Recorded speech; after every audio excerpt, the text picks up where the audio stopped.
Pastor വന്നിട്ടുണ്ട്. ഞങ്ങൾ ഹാരിസ് മദനിയും മുഹമ്മദ് ഈസയുമായിട്ടുള്ള ചർച്ച കഴിഞ്ഞതിന് ശേഷം നമ്മുടെ സഹോദരൻ ജോർജ് ജോൺ ഒരു 6 ടോപ്പിക് അവർക്ക് കൊടുത്തു സംവാദത്തിനായിട്ട് വരാൻ പറഞ്ഞ്. ഒരൊറ്റ എണ്ണം വന്നില്ലല്ലോ. ക്രൈസ്തവ വിഷയങ്ങളിലും ഞങ്ങൾ എപ്പോഴും സംവാദങ്ങൾക്ക് റെഡിയാണ്. ഇസ്ലാമിക വിഷയങ്ങൾ സംസാരിക്കാൻ നിങ്ങൾക്ക് പേടിയാണ്. അതല്ല ഇവിടെ സംഭവിക്കുന്നത്. അല്ല, ഞങ്ങൾക്ക് ഇത് എന്താണ് പേടിയുള്ളത്? നിങ്ങൾക്ക് മുകളിൽ വന്ന് ഇത്രയും നേരം ഞങ്ങൾ ഇവിടെ ഉണ്ടായിരുന്നു. നിങ്ങൾ മുകളിൽ വന്ന് സംസാരിക്കാമല്ലോ. ഞങ്ങൾ ഇവിടെ സംസാരിച്ച പല വിഷയങ്ങളും ഞങ്ങൾ ഇവിടെ പറഞ്ഞു പോയി. ഞങ്ങൾ ജലീലിനെ കുറിച്ച് ഇവിടെ പറഞ്ഞു. അതുപോലെ തന്നെ സൽമാൻ റുഷ്ദിയെ കുറിച്ച് ഞങ്ങൾ ഇവിടെ പറഞ്ഞു. അതുപോലെ തന്നെ ഇസ്ലാമിന്റെ ജിഹാദിനെ കുറിച്ച് ഞങ്ങൾ ഇവിടെ പറഞ്ഞു. അതുപോലെ തന്നെ അള്ളാഹു ഇത് സാത്താനാണതിന്റെ പിറകിൽ, ഈ മതത്തിന്റെ പിറകിൽ സാത്താനാണതിന്റെ പിറകിൽ, സാത്താന്റെ മതമാണ് എന്നുള്ള കാര്യം ഞങ്ങളത് പറഞ്ഞു. അങ്ങനെ എത്രയോ കാര്യങ്ങളാണ് ഞങ്ങളോട് പറഞ്ഞത്. ഇതിനേക്ക് വന്ന് നിങ്ങളുടെ പ്രമാണങ്ങൾ കൊണ്ട് അങ്ങനല്ല എന്ന് പറഞ്ഞ് തെളിയിക്കേണ്ടത് നിങ്ങളുടെ ബാധ്യതയാണ്. നിങ്ങൾക്കത് ചെയ്യാൻ പറ്റുന്നില്ല. ഈ ഒരു ഹദീസ് പറയുന്നത് നിങ്ങൾ ശ്രദ്ധിച്ചോ? സഹീഹ് മുസ്ലിം 1072, ശരീരം കൊണ്ടും ധനം കൊണ്ടും ജിഹാദ് ചെയ്യുന്നവരാണ് ശ്രേഷ്ഠരെന്ന്. കണ്ടോ? ഏത് തരത്തിലാണെങ്കിലും ജിഹാദ് ചെയ്യുന്നവരാണ് ഏറ്റവും ശ്രേഷ്ഠരെന്നാണ് പറയുന്നത്. അള്ളാഹുവിനെയും മുഹമ്മദിനെയും സ്നേഹിക്കുന്നതോടൊപ്പം ജിഹാദ് ചെയ്യുന്നതിനെ കൂടി സ്നേഹിക്കണമെന്നാണ് പറയുന്നത്. അത് തത്തുല്യമായിട്ടുള്ള കാര്യമാണെന്നാണ് പറയുന്നത്. ഇവിടെ പറയുകയാണ് ശരീരം കൊണ്ടും ധനം കൊണ്ടും ജിഹാദ് ചെയ്യുന്നവരാണ് ശ്രേഷ്ഠരെന്ന്. അപ്പൊ ഇതിൽ കൂടുതലൊക്കെ എന്താണ്? ഞങ്ങൾ നിങ്ങളുടെ പ്രമാണങ്ങളിൽ നിന്ന് ഉദ്ധരിച്ചുകൊണ്ട് മണിയായിട്ട് ഉദ്ധരിച്ചുകൊണ്ട് സംസാരിക്കുന്നത്. നിങ്ങൾ എവിടെയെങ്കിലും ഏറ്റവും മുറിയെടുത്ത് ബൈബിളിലെ ഏതെങ്കിലും വാക്യങ്ങൾ എടുത്ത് പറയുന്ന പോലെ അല്ല ഈ പരിപാടി. ഹദീസുകൾ ഇങ്ങനെ നിരന്നിരിക്കുക ഞങ്ങളുടെ മുന്നില്. മലയാളത്തിൽ ഇംഗ്ലീഷിലൊക്കെ ഇങ്ങനെ നിരന്നിരിക്കുന്ന സാധനങ്ങൾ എടുത്ത് ഇങ്ങനെ വായിച്ചുകൊണ്ടാണ് പറയുന്നത്. നിങ്ങൾ ഒരിക്കലും ഇത് പ്രതീക്ഷിച്ചുണ്ടാകത്തില്ല ഞങ്ങൾ ഇതിങ്ങനെ ചെയ്യുമെന്ന്. ഇത് ഇപ്പൊ അക്ബറൊക്കെ ഇത് തുടങ്ങി വെച്ച സമയത്ത് അക്ബർ ഒന്നും ഒരിക്കലും പ്രതീക്ഷിച്ചിട്ടില്ല ഞങ്ങൾ ഇങ്ങനെ ചെയ്യുമെന്ന്. മനസ്സിലായോ? അതാണ് ഇപ്പൊ ഞങ്ങൾ ചെയ്തുകൊണ്ടിരിക്കുന്നത്. ഇന്ന് അക്ബർ എവിടെയാണ്? മുഹമ്മദ് ഈസ എവിടെയാണ്? മുജാഹിദ് ബാലുശ്ശേരി എവിടെയാണ്? അക്ബറൊക്കെ കിടന്ന് കരയുന്നത് കണ്ടില്ലേ? നമ്മുടെ അനിൽ പാഷ ഇവിടെ വന്നിട്ടുണ്ട്. നമ്മൾ ഇതിന്റെ ഒരു അവസാന ഘട്ടത്തിലേക്ക് കടക്കുമ്പോൾ അനിൽ പാഷ വന്നത് വളരെ കാര്യമായി. അനിൽ പാഷ പറഞ്ഞാലും. പ്രിയപ്പെട്ട സുഹൃത്തുക്കളെ കാണാൻ സാധിച്ചു. സിജോ ബ്രദർ, ചാക്കോ പാസ്റ്റർ, ഷിൻഡോച്ചൻ, അതുപോലെ Abbas brother, pastor, Lee sister, ചില നാൾക്ക് ശേഷം പ്രിയപ്പെട്ട ജാക്കിയെയും കാണാൻ ദൈവം സഹായിച്ചു. നന്ദി. ഒപ്പം ഞാൻ നല്ല സുഖമില്ലാതിരിക്കുകയായിരുന്നു. അതുകൊണ്ട് ഉള്ള റെസ്റ്റൊക്കെ കഴിഞ്ഞു. എൻ്റെ കാര്യം എന്ന് പറഞ്ഞാൽ ഇങ്ങനെ വന്നും പോയി നിൽക്കുന്ന ചില അസ്വസ്ഥതകൾ ഇടയ്ക്ക് വരും. അതിൻ്റെ ഇടയ്ക്ക് മീറ്റിംഗ് ഒക്കെ ഉണ്ട്, അതിനൊക്കെ പോയി, കുഴപ്പമൊന്നുമില്ല. അപ്പോൾ അതുകൊണ്ടാണ് ക്ലബ് ഹൗസിൽ അങ്ങനെ കാണാതിരുന്നത്. ആഗസ്റ്റ് 15 ദൈവം അനുവദിച്ചാൽ ഒരു ഗംഭീരമായ സ്വാതന്ത്ര്യദിന സന്ദേശം നമ്മൾ നൽകുന്നുണ്ട്. എന്ന് വെച്ചാൽ പ്രോഗ്രാം അതിന് 16-ാം തീയതി യൂട്യൂബിൽ അത് അപ്ലോഡ് ചെയ്യും. അതാണ് വിശേഷങ്ങളായിട്ടുള്ളത്. ഇനി മറ്റൊരു സന്തോഷ വാർത്ത കൂടിയുള്ളത്, ഈ ഇസ്ലാമിന് ഞാൻ വലിയൊരു സഹായം ഈ ദിവസങ്ങളിൽ ചെയ്തുകൊണ്ടിരിക്കുകയാണ്. ഒരു ഗവേഷണം തന്നെയാണ്. നമുക്ക് ഈ പനി പിടിച്ച കിടന്ന സമയത്ത് അത് ഒത്തിരി പ്രയോജനപ്പെട്ടു. കാരണം 1,25,000 പ്രവാചകന്മാരെ അള്ളാഹു അയച്ചിട്ടുണ്ട്. അതിൽ ഒരുത്തന്റെ പേര് പറയാനുള്ള തന്റെ ഇടം മുഹമ്മദിനുണ്ടായില്ല. ഒരുത്തന്റെ അല്ല, കഷ്ടിച്ചൊരു 3 പേരുടെ പേരുണ്ട് ബൈബിളിന് പുറത്ത്. ബൈബിളിലുള്ള പാതിയും പ്രവാചകന്മാരല്ല. എന്നാല് ഇന്ന് ഉള്ള മുസ്ലിങ്ങളുടെ ഒരു ഗുണം, അവർ മുഹമ്മദിന് അപ്പുറത്തേക്ക് വളർന്നു കഴിഞ്ഞു, വല്ലാതെ വളർന്നു കഴിഞ്ഞു. അപ്പോ അതിലൊരു കാര്യം, എം എ എന്ന് പറയുന്ന ഒരു സുഹൃത്ത് കൂടെ ചില കമന്റ് ഇടുന്നുണ്ട്. അതുപോലെ തന്നെ അക്ബർ സാഹിബ് ആണെങ്കിലും ബാലുശ്ശേരി ആണെങ്കിലും ഈസയാണെങ്കിലും മുഹമ്മദിനപ്പുറത്തേക്ക് വലിയ വളർച്ച ബുദ്ധിയിൽ വിവേകത്തിലൊക്കെ വന്നിട്ടുണ്ട്. കാരണം ഞാൻ ആവർത്തിക്കുന്നു, മുഹമ്മദ് ഇവർ ഉദ്ധരിക്കുന്നത്രയും വാക്യം ബൈബിളിൽ നിന്ന് ഉദ്ധരിച്ചിട്ടില്ല. ഇവർ വ്യാഖ്യാനിച്ചിട്ടില്ല. ഇവർക്കറിയാത്തത് മുഹമ്മദിനൊട്ട് അറിയത്തുമില്ല. അപ്പൊ ഇവർ മുഹമ്മദിനും അള്ളാഹുവിനും ഖുറാനും അപ്പുറത്തേക്ക് വളർന്നിരിക്കുന്നു. അതിൽ അഭിനന്ദനം ആദ്യം തന്നെ അറിയിക്കുകയാണ്. ഇവിടെ എം എ എന്ന് പറഞ്ഞ സുഹൃത്ത് ഒരു കമന്റ് ഇട്ടിട്ടുണ്ട്. അതിൽ യഹൂദ താമാരിനെ ഗർഭവതിയാക്കിയ ഒരു ഭാഗമാണ് വായിച്ചിട്ടുള്ളത്. സുഹൃത്തെ, ഇത് തെറ്റാണെന്നല്ലേ താങ്കൾ പറയുന്നേ? ഞങ്ങളും തെറ്റാണെന്ന് പറയുന്നു. അയാൾ ചെയ്തത് തെറ്റ് തന്നെയാണ്. അത് എവിടെ ഞങ്ങൾ ന്യായീകരിക്കും? അപ്പൊ നിങ്ങളുടെ പ്രശ്നം എന്താ? ഇത് യഹൂദ ചെയ്യുന്നത് തെറ്റും മുഹമ്മദ് ചെയ്യുന്നത് ശരിയും. ഇതെങ്ങനെയാ ഇത് ശരിയാകുന്നേ? ഇത് രണ്ടും പ്രവൃത്തിക്കാണോ നിങ്ങൾ തെറ്റെന്ന് പറയുന്നത്? അത് ആര് ചെയ്യുന്നു എന്നതിനെ ആധാരമാക്കിയിട്ടാണോ നിങ്ങൾ തെറ്റെന്ന് പറയുന്നത്? ഞങ്ങളെ സംബന്ധിച്ചോളം ഇത് ആര് ചെയ്താലും തെറ്റാണ്. അത് തന്നെ ചതിക്കപ്പെട്ട ഒരു പെൺകുട്ടിയുടെ പ്രതികാരമാണത്. അപ്പൊ അവിടെ ഈ സ്ത്രീയെ കാര്യമായി നമുക്ക് കുറ്റം പറയാൻ പറ്റില്ല. ഇപ്പൊ കുറിയടത്ത് താത്രി സ്മാർത്ത വിചാരവുമായി ബന്ധപ്പെട്ടുള്ള ഒരു പ്രതിഷേധം അവൾ ചെയ്യുന്നുണ്ട്. കാരണം പണ്ട് നമ്പൂതിരി കുടുംബങ്ങളിൽ നിലനിന്നിരുന്ന ഒരു തെറ്റായ കർമ്മമാണ് ഏതെങ്കിലും തരത്തിൽ ജാരശങ്ക തോന്നുന്ന ഒരു സ്ത്രീയെ അടച്ചിടുക മുറിക്കുള്ളിൽ. എന്നിട്ട് വിഷപ്പാമ്പിനെയൊക്കെ മുറിക്കുള്ളിൽ കയറ്റിവിടും. ആ, അവളെ വിളിക്കുന്ന പേര് സാധനം എന്നാണ്. എന്നിട്ട് ഈ സ്ത്രീയെ ഒരു സ്മാർത്തൻ എന്ന് പറയുന്ന ജഡ്ജിയെ കൊണ്ടുവന്നിട്ട് വിചാരണ ചെയ്യിക്കുകയാണ്. അപ്പൊ ഇവൾ ആരോടൊപ്പമൊക്കെ ശയിച്ചു ഈ ലിസ്റ്റ് കൊടുക്കണം. അപ്പോൾ ഇവള് ഒരു 12 വയസ്സ് മുതലുള്ള പയ്യന്റെ മുതല് പലരുടെയും പേര് പറഞ്ഞു നാട്ടിലെ ഈ കുറിയടത്ത് താത്രി. അവസാനം സ്മാർത്തന്റെ പേര് കൂടെ പറയും എന്ന് വന്നപ്പോഴേക്ക് സ്മാർത്തൻ വിചാരണ നിർത്തിവെച്ചു എന്നുള്ളതാണ് ചരിത്രം, കഥയല്ല ചരിത്രം. വി.ടി. ഭട്ടതിരിപ്പാടും മറ്റും ഇതിനെ അവതരിപ്പിക്കുന്നത് ആ പെണ്ണ് ഇതെല്ലാം ശരിയായിരുന്നില്ല, മറിച്ച് നാട്ടിലെ പകൽമാന്യന്മാരെ രംഗത്ത് കൊണ്ടുവരാൻ അവൾ നടത്തിയ ധീരമായ ചെറുത്തുനിൽപ്പായിട്ടാണ്. കാരണം സ്ത്രീക്ക് അതേ പറ്റുള്ളൂ. അന്ന് നടന്ന ദുരാചാരമാണ്. കാരണം അവൾക്കൊപ്പം പോയ പുരുഷന്മാർക്ക് പലർക്കും ഈ ശിക്ഷ കൊടുക്കണില്ല, മറിച്ച് സ്ത്രീക്ക് മാത്രം ശിക്ഷ കൊടുക്കുന്ന ഒരു വ്യവസ്ഥക്കെതിരെ അവൾ കലഹിച്ചു എന്ന് പറഞ്ഞ പോലെ ഈ ഈ യഹൂദയുടെ ഈ വിഷയം പറയുന്ന താമാറ് ആ സ്ത്രീ കാണിച്ചത് തെറ്റെന്നൊന്നും പറയാൻ ഞാൻ തയ്യാറില്ല ഒരു മനുഷ്യൻ എന്നുള്ളതിൽ. വിശേഷിച്ചൊരു സ്ത്രീകളുടെ വിമോചനത്തെ ഒക്കെ കാംക്ഷിക്കുന്ന ഒരാളെന്നുള്ള നിലയിൽ സ്ത്രീ സ്വാതന്ത്ര്യത്തിന്റെ ഒരു വിളംബരം അവളിലുണ്ട്. പക്ഷെ യഹൂദ നടന്ന ആ സംഭവത്തെ ഒന്നും ഞങ്ങൾ ആരും ന്യായീകരിക്കുന്ന ആൾക്കാരല്ല. അതാണ് കാര്യം. പിന്നെ ഈ കർത്താവായ യേശു ക്രിസ്തുവിന്റെ കൃപ എന്ന് പറയുന്നത് യഹൂദ അല്ല, മറ്റ് എന്താ പറയുക, ദാവീദോ ആരോടും ക്ഷമിക്കുന്ന ഒരാളാണ് കർത്താവ്. ആരോടും ക്ഷമിക്കും, ഏത് മാരക പാപവും ക്ഷമിക്കും. അപ്പൊ ക്ഷമിക്കുന്നത് തെറ്റിനെ പ്രോത്സാഹിപ്പിക്കാനല്ല, ഒരിക്കലും അങ്ങനെയല്ല. ഏത് കൊടും ക്രൂരനെയും സഹിച്ച് സ്നേഹിച്ചു കൊണ്ടുപോകുന്ന ഒരു ബോധ്യമാണ് ക്രിസ്ത്യാനിറ്റിയുടേത്. ഞാൻ പറയില്ല, ഇപ്പൊ വീരപ്പൻ ഞങ്ങളുടെ കൂടെ കൂടിയാൽ അയാൾ ക്ഷമിക്കും, ഈ കർത്താവ് ക്ഷമിക്കാൻ ചെയ്യും, ആ മാരക പാപം ക്ഷമിക്കും. ഒത്തിരി മനുഷ്യരെ കൊന്നു എന്നൊക്കെയാണല്ലോ അയാളുടെ പേരിലുള്ളത്. ഇനി അതല്ല, സാക്ഷാ മുഹമ്മദ് യേശുവിനെ സ്വീകരിക്കാൻ വരികയാണ്. മുഹമ്മദിനെ ബൈബിളിന്റെ വീക്ഷണത്തിൽ ഒരു കൊടും പാപിയായ മനുഷ്യനായിട്ടേ കാണാൻ പറ്റുള്ളൂ, അധമനായ ഒരു മനുഷ്യനായിട്ടേ കാണാൻ പറ്റുള്ളൂ. അപ്പൊ പക്ഷേ ഈ മുഹമ്മദിന് മാനസാന്തരം വരികയാണ്. ചെയ്തു പോയ കുറ്റങ്ങളെയൊക്കെ ചൊല്ലി അയാൾ പശ്ചാത്തപിക്കുകയാണ്. എനിക്ക് ഇങ്ങനെയൊക്കെ സംഭവിച്ചു പോയി, അത് കുറ്റമാണ് എന്ന് ചിന്തിച്ചാൽ മുഹമ്മദിനെ ഒരു വിശുദ്ധനായ മനുഷ്യനായി കാണാൻ ഞങ്ങൾക്ക് ഒരു മടിയില്ല, ഒരു ബുദ്ധിമുട്ടും അക്കാര്യത്തിലില്ല. പക്ഷെ ആ പാവത്തിലേക്ക് തിരിഞ്ഞു പോകാൻ പാടില്ല. അതാണ് ക്രൈസ്തവ ധർമ്മം. അറിയില്ലെങ്കിൽ പറഞ്ഞേക്കാം. ഇനി നിങ്ങളുടെ നീതിബോധം എന്ന് പറയുന്നത് ഈ താമാറിന്റെ വിഷയത്തിൽ നിങ്ങൾ കൊടുത്തിരിക്കുന്ന ഒരു നയമുണ്ട്. അത് മുഹമ്മദിന്റെ വിഷയത്തിൽ അൽ അഹ്സാബ് 33-ാമത്തെ അധ്യായത്തിൽ പറയുന്ന സംഭവങ്ങളോട് ബന്ധപ്പെട്ട് നിങ്ങൾക്കത് പരിശുദ്ധ കർമ്മമായിട്ട് തോന്നുന്നു. ഞങ്ങൾക്ക് ഇതൊന്നും പരിശുദ്ധ കർമ്മമല്ല. ഞങ്ങളെ സംബന്ധിച്ചിടത്തോളം രക്തബന്ധത്തിലൊന്നും പെടാത്ത ഒരു പെൺകുട്ടിയെ ഒരു പുരുഷൻ വിവാഹം കഴിക്കുന്നു. ദാമ്പത്യ ജീവിതത്തിനകത്തെ ലൈംഗികത ഞങ്ങൾക്ക് പരിശുദ്ധമായ ഒരു കർത്തവ്യമാണ്, കർമ്മമാണ്, അനിവാര്യതയാണ്. എന്നാൽ അതിന് പുറത്തുള്ളതിനെ ഞങ്ങൾ തെറ്റായി തന്നെ കാണുന്നു. എന്നാൽ ഒരുവൻ തെറ്റിലൂടെ അകപ്പെട്ടു പോയൊരുത്തന് മാനസാന്തരം വന്ന് അയാൾ ഒരു സൽസ്വഭാവിയായി തിരിച്ചു വരുന്ന പക്ഷം അവനെ സ്വീകരിച്ചു കൊണ്ടുപോകും. അതിലെന്താണ് തെറ്റ്? എന്നും അവനെ പാപിയായി കാണുക എന്ന ബോധ്യം ഞങ്ങൾക്കില്ല. അതുകൊണ്ടാണ് യേശുവിന്റെ വംശാവലിയിൽ താമാർ എന്ന സ്ത്രീ വരുന്നു. കാരണം ആരും യോഗ്യത നോക്കിയിട്ടല്ല യേശുവിനെ അനുഗമിക്കുന്നത്, മറിച്ച് യേശു അവരിലേക്ക് അടുക്കുമ്പോൾ അവർ പരിശുദ്ധരായിത്തീരുന്നു. യേശുവിനെ സ്പർശിക്ക വഴി അവരും പരിശുദ്ധരായിത്തീരുന്നു. അങ്ങനെയാണ്. പിന്നെ അവർ ആ വഴി പോയി കഴിഞ്ഞാൽ അവരെ ഉൾക്കൊള്ളത്തില്ല, അവർ ആ വഴി പോകാനും പാടില്ല. ഇതാണ് ക്രിസ്തീയ വീക്ഷണം. നെക്സ്റ്റ്, ഞാൻ പറഞ്ഞല്ലോ, ഞാൻ ചില നബിമാരെയൊക്കെ ഇങ്ങനെ കണ്ടുപിടിക്കായിരുന്നു. കുറെ നബിമാരെ കിട്ടി. ഇവര് കാണാത്ത കുറെ നബിമാരുണ്ട്. അപ്പോ ഈ എല്ലാ സമുദായത്തിലേക്കും അള്ളാഹു ആളിനെ അയച്ചു. ഇതുവരെ അത് ആരാന്ന് അള്ളാഹുവിന് പോലും അറിയത്തില്ല. ഉദാഹരണം, നമ്മുടെ കേരളത്തില് ആരാണ് ഈ പ്രോട്ടോ ദ്രവീഡിയൻ ഭാഷ സംസാരിക്കുന്ന ജനതയ്ക്കിടയിലേക്ക് ആരെയാണ് അള്ളാഹു അയച്ചത്? അള്ളാഹുവിനും അറിയില്ല, മുഹമ്മദിനും അറിയില്ല, വേറെ ആർക്കും ഒട്ടും അറിയത്തില്ല. ആ തമിഴർക്കിടയിലേക്ക് ആരെ അയച്ചു? അല്ലെ പിന്നെ ഇത്തരം വിഡിത്തം പറയരുത്. എല്ലാ സമൂഹത്തിലേക്കും അള്ളാഹു വിട്ടു, ഒരുത്തന്റെ പേര് പോലും പറയുന്നില്ല. ഇനി ഇവർക്കൊക്കെ പ്രവചന കൃതികൾ ഉണ്ടായിരുന്നോ? ഉണ്ടെങ്കിൽ അതെവിടെ? അവരെന്താ പ്രവചിച്ചത്? അതെല്ലാം അങ്ങ് പാളിപ്പോയോ? അതൊക്കെ നിറവേറിയോ? ആർക്കറിയാം, ഒരു പിടിയില്ല. പിന്നെ ഈ അക്ബർ സാഹിബ് ഒക്കെ ചെയ്യുന്നത് ഈ ഭവിഷ്യ പുരാണത്തിലുണ്ട്, വേറെ പുരാണത്തിലുണ്ട് എന്നെല്ലാം പറഞ്ഞൊന്ന് വ്യാഖ്യാനിക്കാൻ നോക്കുന്നുണ്ട്. അങ്ങനെ മുഹമ്മദിന് അപ്പുറത്തേക്ക് അവർ വളർന്നു എന്ന് ഞാൻ പറഞ്ഞ കാര്യം അതാണ്. എന്നാൽ മുഹമ്മദ് ഇതൊന്നും പറഞ്ഞിട്ടില്ല. വാസിഷ്ഠ മഹർഷി പ്രവാചകനായിരുന്നെന്നും എന്നോട് അടുത്ത കാലത്ത്, കുറെ നാൾ മുമ്പാട്ടോ, അടുത്ത കാലത്തല്ല, ഒരാൾ പറഞ്ഞു ഈ ഹനുമാൻ എന്ന് പറയുന്നത് ജിബ്രീലായിരുന്നു പറഞ്ഞു. ഹനുമാൻ കാരണം ഈ സന്ദേശവാഹകനല്ലേ, അങ്ങനെ പറഞ്ഞ് എല്ലാ മതത്തിലും ഇങ്ങനെ ഉണ്ടെന്ന് പറഞ്ഞുകൂടെ? ആയിരിക്കാം, ഞങ്ങൾക്ക് അതിൽ അഭിപ്രായ വ്യത്യാസമൊന്നുമില്ല. അപ്പൊ ഏതായാലും ഞാൻ കുറെ നബിമാരെ കണ്ടുപിടിച്ചവർക്ക് കൊടുത്തിട്ടുണ്ട്. ഇപ്പൊ ലൂത്ത് നബി ആയിരിക്കുന്ന സ്ഥിതിക്ക് ഹാമാൻ ഒരു നബി ആയിരിക്കുമല്ലോ. ലൂത്തിനെ നബിയാക്കാമെങ്കിൽ ഹാമാനെ നബിയാക്കുന്നതിന് എന്താ കുഴപ്പം?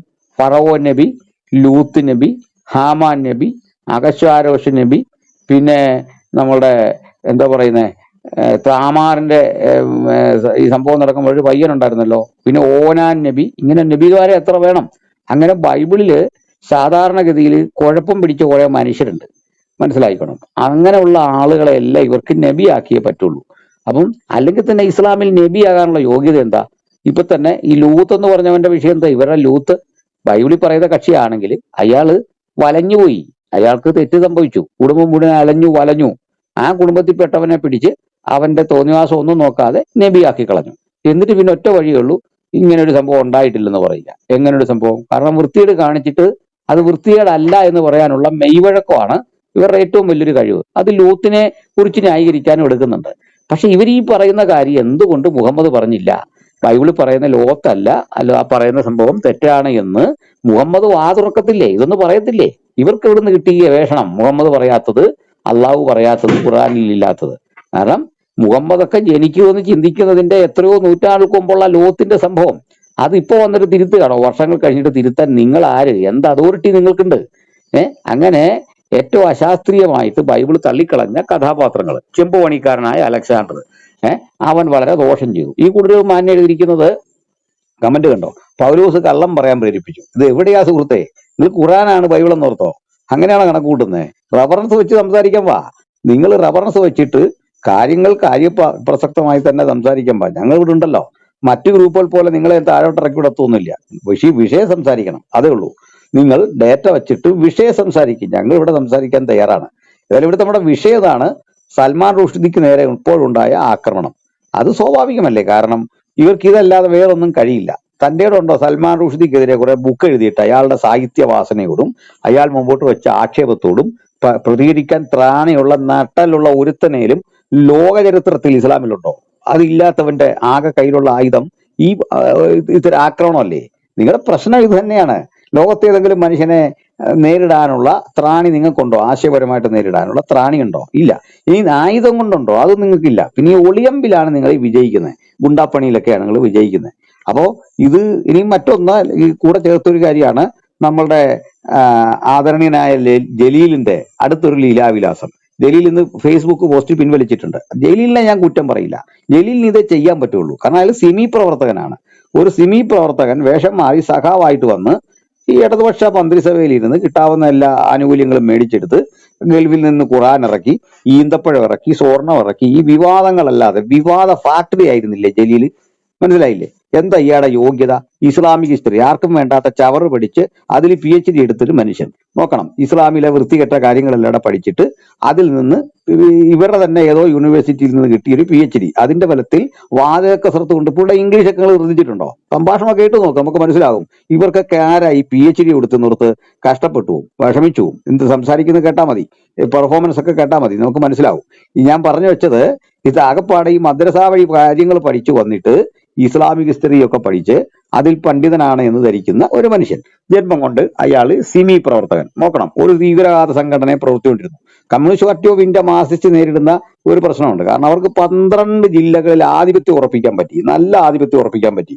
അതിൽ വേണ്ടത്ര ഗ്രിപ്പ് കിട്ടാവോ നമ്മുടെ സിജോടെയൊക്കെ എറണാകുളം ജില്ലയിലും മലപ്പുറം ജില്ലയിലുമാണ്. കാരണം എറണാകുളം ജില്ല ക്രൈസ്തവ ഭൂരിപക്ഷമുള്ള ഒരു മേഖലയാണ്. അവിടെ വേണ്ടത്ര സ്വാധീനം ഉറപ്പിക്കാൻ ഇതുവരെ കഴിഞ്ഞിട്ടില്ല.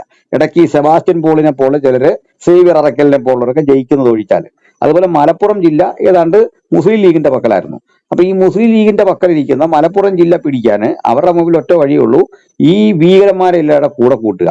നോക്കണം, ആ ഭീകരന്മാരെ പിടിച്ച് മന്ത്രിയാക്കുക. നിങ്ങൾ ഇതിനു മുമ്പ് കേട്ടിട്ടുണ്ടോ ഈ അഹമ്മദ് തേവർ കോവിൽ എന്നൊക്കെയുള്ള പേര് കേട്ടിട്ടുണ്ടോ? ഞാൻ ആദ്യം കേൾക്കുക ഇങ്ങനെ ഒരാളെ. സാമൂഹിക രംഗത്തോ നമ്മുടെ സാംസ്കാരിക രംഗത്തോ രാഷ്ട്രീയ രംഗത്തോ ഈ പേര് വല്ലതും കേട്ടിട്ടുണ്ടോ? ഒന്നുമില്ല. തടയണ വിവാദം ഉണ്ടാക്കിയൊരു മനുഷ്യനാ കഴിഞ്ഞ തവണത്തെ മന്ത്രി, ഓർത്തോണം. ഈ പ്രളയം വരുമ്പോഴത്തേക്ക് നമ്മുടെ ദീർഘവർഷങ്ങൾ പരിചയസമ്പന്നരായ സജി ചെറിയാനും ഒക്കെ ക്ലാസ് എടുക്കുന്നവരാ. നിങ്ങൾ അതൊക്കെ കണ്ടതാണ്, ഗോഷ്ഠി. ഇതിന്റെ കാരണം ഇത്രേ ഉള്ളൂ, ഇവരെ പ്രീണിപ്പിക്കണം. അപ്പോൾ സ്വാഭാവികമായിട്ട് അവരുടെ ഉള്ളിൽ കിടക്കുന്ന ഈ നീലക്കുറുക്കൻ, നീളത്തിൽ മുങ്ങിയ കുറുക്കൻ മറ്റു കുറുക്കന്മാരെ കാണുമ്പോൾ കൂവിപ്പോവും. അത് സ്വാഭാവികമാണ്. അതേ ജലീൽ കാശ്മീർ വിഷയത്തിൽ ചെയ്തിട്ടുള്ളൂ. ഇവര് രാജ്യസ്നേഹികളൊന്നുമല്ല. അദ്ദേഹത്തിന്റെ ശരിയായിട്ടുള്ള ഇസ്ലാമിക ബോധമാണ് ചെയ്തത്. അസറുദ്ദീൻ സെഞ്ചുറി അടിക്കണം, ഇന്ത്യ തോക്കണം, പാകിസ്ഥാൻ ജയിക്കണം എന്ന് പറയുന്ന കക്ഷികളല്ലേ അത്? അസറുദ്ദീൻ സെഞ്ചുറി അടിക്കണം, ഇന്ത്യ തോക്കണം, പാകിസ്ഥാൻ ജയിക്കണം, ഇങ്ങനെ പ്രാർത്ഥിക്കുന്ന കക്ഷികൾക്ക്, ഇങ്ങനെ ചിന്തിക്കുന്ന കക്ഷികൾക്ക് ഇതിൽ പരം എന്ത് ചെയ്യാൻ പറ്റും? അപ്പൊ ചോറിഞ്ഞും കൂറങ്ങുമായിട്ട് പ്രവർത്തിക്കുന്ന വികല രാഷ്ട്രീയക്കാരാണ് ഈ KT ജലീലിനെ പോലെയുള്ള ആളുകൾ.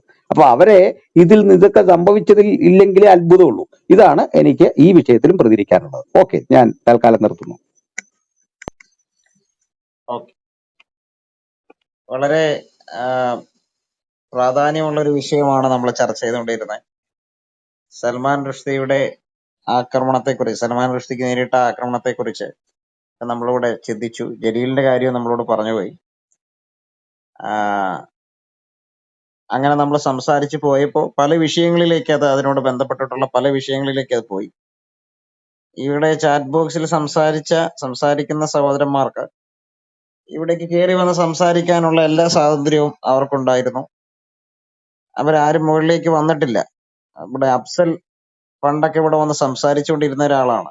അഫ്സല് ഒരു കമന്റ് ഇവിടെ ഇട്ടിട്ടുണ്ടായി, എന്താണ്, ആം, ക്രിസ്തു മാർഗം ക്രിസ്ത്യാനികൾക്ക് തന്നെ വേണ്ട സിജോ എന്നും പറഞ്ഞു. ക്രിസ്തു മാർഗം ക്രിസ്ത്യാനികൾക്ക് വേണ്ട എന്നാണ് അഫ്സൽ പറയുന്നത്. ക്രിസ്തു മാർഗം ഏറ്റവും അജയ്യമായിട്ട് എല്ലാ കാലത്തും നിലനിൽക്കുകയാണെന്ന് അഫ്സൽ തിരിച്ചറിഞ്ഞുകൊള്ളണം. അതിന്റെ കാരണം എന്നാന്ന് പറഞ്ഞാൽ, മുഹമ്മദ് അല്ല യേശു ക്രിസ്തു. അഫ്സൽ പിൻപറ്റുന്ന മുഹമ്മദിന്റെ 10 ഗുണം പോയിട്ട് 5 ഗുണം പറയുവാൻ ഞങ്ങൾ ഇവിടെ പറഞ്ഞു.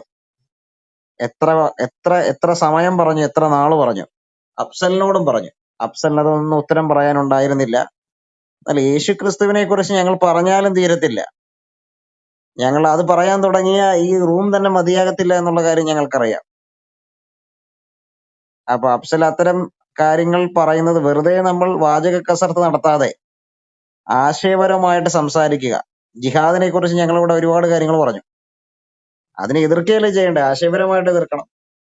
ഇവിടെ സംസാരിക്കുന്ന മുസ്ലിം സഹോദരങ്ങൾ അതാണ് ചെയ്യേണ്ടത്. സൽമാൻ റുഷ്ദിക്ക് ഇങ്ങനെ ഒരു അവസ്ഥ വരാൻ കാരണം എന്താ? ജോസഫ് മാഷിന് എങ്ങനെ ഒരു അവസ്ഥ വരാനുള്ള കാരണം എന്താ? ഈ ഐഡിയോളജി അല്ലേ.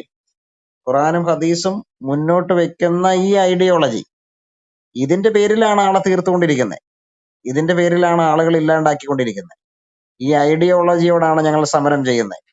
ഇത് ആശയയുദ്ധമാണ്, ഒരു സാമൂഹിക പരിഷ്കരണമാണ്. ഞങ്ങൾ പലപ്പോഴും IBTയിൽ പറയാറുള്ളത് പോലെ ഇതൊരു ആശയ യുദ്ധമാണ്, ആശയ സമരമാണ്, സാമൂഹിക പരിഷ്കരണം കൂടിയാണ് ഞങ്ങളിവിടെ ചെയ്യുന്നത്. എന്തായാലും ഇവിടെ അയൽഭാഷ സംസാരിച്ചപ്പോൾ എനിക്ക് ഭയങ്കര സന്തോഷം തോന്നി. കാരണം അള്ളാഹുവിനും മുഹമ്മദിനും പോലും അറിയാൻ പാടില്ലാത്ത നബിമാരെ അനിൽ പാസ്റ്റർ ഈ കഴിഞ്ഞ സമയങ്ങളില് ശാരീരികമായി അദ്ദേഹത്തിന് സുഖമില്ലായിരുന്നെങ്കിലും അത്തരം ചില ഗവേഷണങ്ങൾ നടത്തി കുറച്ച് നബിമാരെ സംഭാവന ചെയ്യാൻ നമ്മുടെ അനിൽ പാസ്റ്റർക്ക് പറ്റിയല്ലോ എന്ന് ഓർക്കുമ്പോൾ എനിക്ക് വളരെ സന്തോഷമുണ്ട്. അല്ലെ, ഹാമാനെയൊക്കെ വളരെ കാര്യമായിട്ട് തന്നെ കൊടുത്തിട്ടുണ്ട്. ഓനാനെയൊക്കെ കൊടുത്തത് എനിക്ക് ഇഷ്ടപ്പെട്ടു. ഓനാനെയൊക്കെ നബിയായിട്ട് കൊടുത്തത് ഇഷ്ടപ്പെട്ടു. ലൂത്തിനെയും നബിയായിട്ട് കൊടുത്തത് ഇഷ്ടപ്പെട്ടു. അങ്ങനെ ഇനിയും മുസ്ലിം സഹോദരങ്ങളെ, നിങ്ങൾക്കിപ്പോ നിങ്ങളുടെ കിതാബിൽ തന്നെ പറഞ്ഞിട്ടുള്ള ഒരു കാര്യമുണ്ട്. അതെന്താണ് പറഞ്ഞേക്കുന്നത്? നിങ്ങൾക്ക് വല്ല സംശയം ഉണ്ടെങ്കിൽ ഞങ്ങളോട് ചോദിക്കാനാ പറഞ്ഞേക്കുന്നത്. അനിൽ പാസ്റ്റർ ആ ധർമ്മമാണ് നിറവേറ്റിയത്, അല്ലെ? നിങ്ങൾക്ക് അറിയാത്ത ഒരുപാട് കാര്യങ്ങളുണ്ട്. അള്ളാഹുവിനെ അറിയാൻ പാടില്ലാത്ത ഒരുപാട് കാര്യങ്ങളുണ്ട്. മുഹമ്മദിനെ അറിയാൻ പാടില്ലാത്ത ഒരുപാട് കാര്യങ്ങളുണ്ട്. അള്ളാഹുവും മുഹമ്മദും നിങ്ങളും ഉൾപ്പെടെ ഞങ്ങളോട് ചോദിച്ച് പഠിക്കണമെന്നാണ് ശരിയും, അല്ലെ? മുഹമ്മദിനോട് എന്താ പറഞ്ഞേക്കുന്നത്? ഞങ്ങളോട് ചോദിച്ച് പഠിക്കണമെന്നാണ്. സത്യത്തിൽ മുഹമ്മദ് തന്നെയാണല്ലോ അള്ളാഹു. അതുകൊണ്ട് അള്ളാഹു എന്ത് ചെയ്യണം? ഞങ്ങളോട് ചോദിച്ച് പഠിക്കണം. അപ്പൊ ഞങ്ങളോട് ചോദിച്ച് പഠിക്കണം. അപ്പൊ 1,20,000-ലധികമുള്ള പ്രവാചകന്മാര്, ഇവരാരാണെന്ന് അവരുടെ പേരൊന്നും ഖുറാനിലില്ല. അള്ളാഹുവിനെ അറിയില്ല, മുഹമ്മദിനെ അറിയില്ല. അപ്പൊ അതാണ് ഈ പറഞ്ഞു തരുന്നത്. അനിൽ പാസ്റ്റർ അതിന്റെ ഒരു ഗവേഷണത്തിന്റെ ആദ്യഘട്ടം പിന്നിട്ടു എന്നുള്ളതാണ് എന്റെ ഒരു അറിവ്.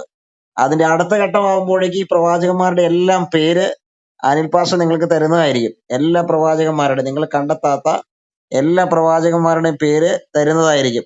നിങ്ങൾക്ക് ഇഷ്ടമുള്ളതിനെ സ്വീകരിക്കാം. ഈ ഹനുമാൻ ജിബ്രീലാണെന്ന് പറഞ്ഞത് വളരെ രസകരമായിട്ടുള്ള കാര്യമാണ്. ഹനുമാൻ ജിബ്രീലാണെന്ന് പറഞ്ഞത്, അല്ലെ? ഹനുമാൻ അങ്ങനെ ജിബ്രീലായിട്ടൊക്കെ മാറാനുള്ളൊരു അവസരം കിട്ടിയല്ലോ എന്ന് ഓർക്കുമ്പോൾ ഹനുമാനും സന്തോഷിക്കാം. അങ്ങനെ നിങ്ങൾക്ക് എല്ലാവർക്കും സന്തോഷിക്കാം. ഇപ്പൊ എല്ലാവരെയും നബിമാരാക്കും. ഞാൻ പണ്ട് നമ്മുടെ മുഹമ്മദ് ഈസയുടെ കൂടെയുള്ള ഒരു സഹോദരനുണ്ട്, ഹംസ എന്നാണ് അദ്ദേഹത്തിന്റെ പേര്. അദ്ദേഹവും അദ്ദേഹത്തിന്റെ കൂടെയുള്ള കുറച്ച് പേരും കൂടി നമ്മുടെ വീടിന്റെ അടുത്തുള്ള കുറച്ച് പേരുമായിട്ട് അവിടെ ഒരു ജാക്കോബേറ്റ് പള്ളിയുണ്ട്. ആ പള്ളിയിലെ കുറച്ച് സഹോദരന്മാരുമായിട്ട് സംസാരിക്കാൻ വന്നു. അപ്പൊ അവരെന്നോട് പറഞ്ഞു, ഇങ്ങനെ ഒന്ന് സംസാരിക്കാവോ, ഇവരോടൊന്ന് സംസാരിക്കാവോ എന്ന് ചോദിച്ചു. അപ്പൊ അങ്ങനെ ഒരു ചർച്ചയിലേക്ക് വന്നു. ചർച്ചയിലേക്ക് വന്നു കഴിഞ്ഞപ്പോൾ നമ്മളവിടെ ഉണ്ടെന്ന് പറഞ്ഞപ്പോൾ പിൻവാങ്ങാൻ തുടങ്ങിയെങ്കിലും എന്നാൽ പിന്നെ ആ ചർച്ചയ്ക്ക് ഇരുന്നു. അപ്പൊ ഈ പ്രവാചകന്മാരുടെ ചർച്ച അവിടെ വന്നു. അപ്പൊ ഈ പ്രവാചകന്മാരുടെ പേരൊന്ന് പറയാമോ എന്ന് ഞാൻ ഈ സഹോദരങ്ങളോട് ചോദിച്ചു. അന്നേരം വളരെ രോഷാകുലനായിട്ട് ചാടി എഴുന്നേൽക്കുന്ന ഹംസയാണ് ഞാൻ കണ്ടത്. ഇപ്പൊ കാലം ഒരുപാട് മുന്നോട്ട് പോയി ഇല്ലേ, ഒരുപാട് കാലം മുന്നോട്ട് പോയി. പുതിയ പ്രവാചകന്മാരെയൊക്കെ നമ്മൾ തന്നെ കണ്ടെത്തി പറഞ്ഞു കൊടുക്കേണ്ട ഒരു അവസ്ഥയിലേക്ക് എത്തി. അപ്പൊ അതുകൊണ്ട് അനിൽ പാസ്റ്ററെ നിങ്ങൾക്ക് ബന്ധപ്പെട്ടാൽ പ്രവാചകന്മാരുടെ പേര് സഹിതം എത്ര പ്രവാചകന്മാരെ നിങ്ങൾക്ക് ഇനി ആവശ്യമുണ്ടെന്ന് പറഞ്ഞാൽ മതി, എത്ര നബിമാരെ ആവശ്യമുണ്ടെന്ന് പറഞ്ഞാൽ മതി, അനിൽ പാസ്റ്റർ ആ പ്രവാചകന്മാരെ മുഴുവൻ എന്ത് ചെയ്യും, നമുക്ക് തരും. അപ്പൊ നമ്മൾ ഇതിന്റെ ഒരു ഈ പ്രോഗ്രാമിന്റെ അവസാന ഘട്ടത്തിലേക്ക് കടക്കുവാണ്. നമ്മൾ ഏകദേശം 9 മണിയോടെ ആരംഭിച്ചതാണ്. 12 മണിയിലേക്ക് ഇത് കടന്നു. വളരെ ആവേശകരമായിട്ടുള്ള, വളരെ രസകരമായിട്ടുള്ള ഒരുപാട് ചർച്ചാ വിഷയങ്ങൾ വന്നുപോയ ഒരു പ്രോഗ്രാം ആയിരുന്നു ഇന്നത്തേത്.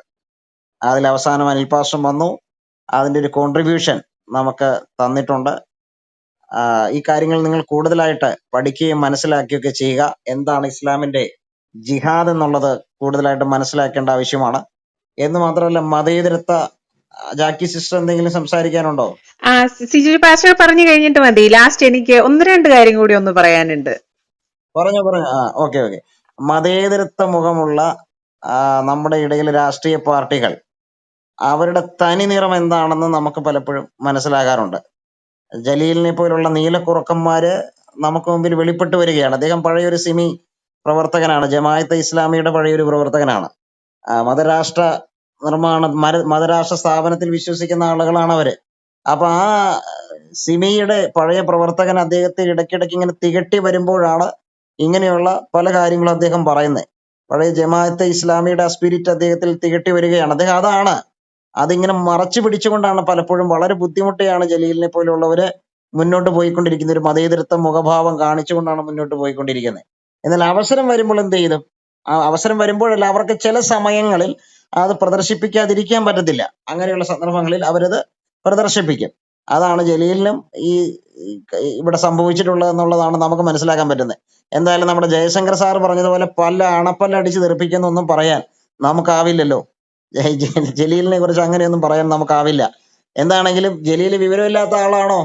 ജലീൽ MA ഹിസ്റ്ററി അല്ലേ?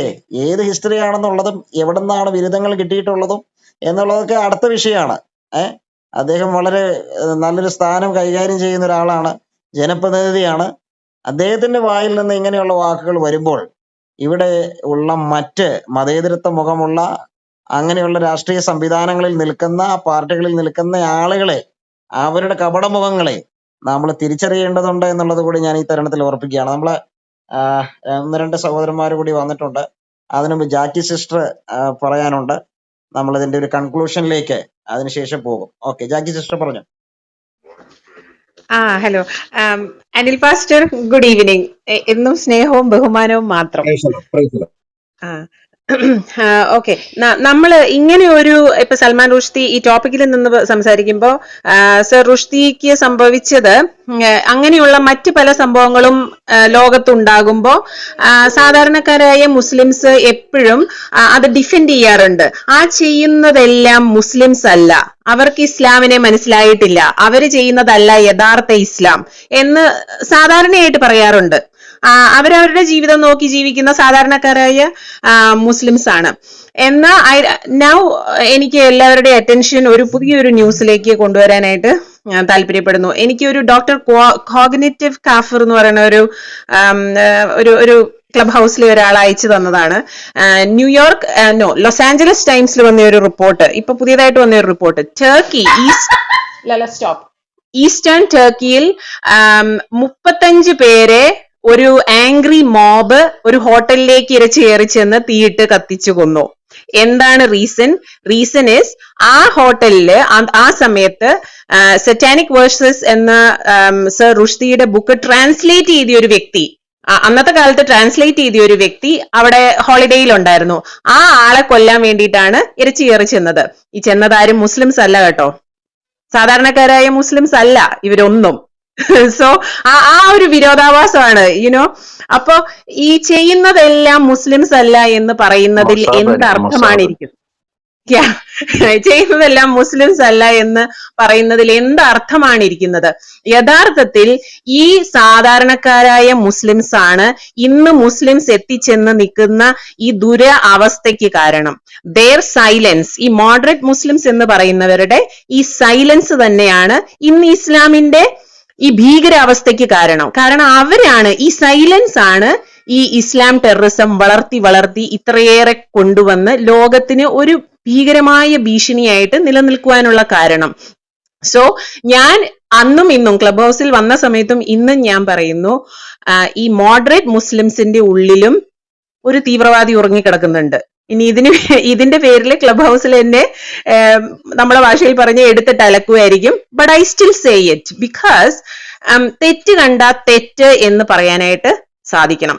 പിന്നെ വേറൊരു കാര്യം, ഇത് തൊട്ടു മുമ്പ് അലൻ ജോസഫ് ഒരു ലൗഡ് വോയിസ് എന്ന് പറയുന്ന ഒരു റൂമിൽ വന്നിരുന്ന് ഈ ടോപ്പിക്കിൽ സംസാരിക്കുന്നുണ്ടായിരുന്നു. അലൻ ജോസഫ് സെഡ്, ഇങ്ങനെയുള്ള കാര്യങ്ങൾ വരുമ്പോൾ നമ്മൾ മുസ്ലിംസിനെ പറയരുത്.